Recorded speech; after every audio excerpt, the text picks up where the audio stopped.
I gave my mother-in-law a fake copy of our house key and exposed her at Christmas dinner. I married my husband last year. His mom is extremely snoopy and annoying as F. She can't help it and it's just how she is, as my lovely in-laws say. So my husband and I moved into a new house recently and my mother-in-law kept pushing to get an emergency house key that she can use. She promised us that she would only use the key for an emergency, but given the fact that she had a key for our old apartment and she walked in on us being intimate twice, I was sure I did not want to give her a key. It wasn't out of the ordinary for her to just barge in during any waking moment. But, my husband didn't think it was a big deal, and ensured me to just give her the key.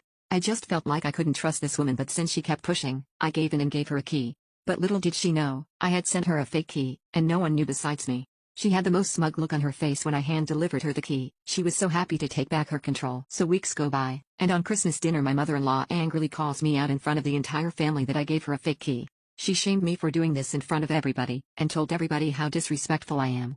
So in my defense I asked her how she'd found out it was fake. She said that her and her husband were out while me and my husband weren't home, and wanted to come inside the house and take a look.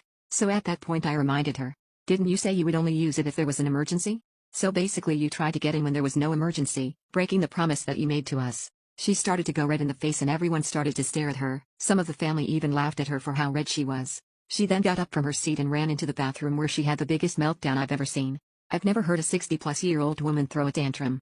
I mean, she was literally crying and screaming so loud that the neighbors knocked on the door to see if everything was alright. My husband and his sisters kept giving me looks and then my husband screamed at me in the car. He called me a liar and said I humiliated and manipulated his mom. He is now demanding that I apologize to his mom and accusing me of ruining Christmas dinner because of my childish behavior.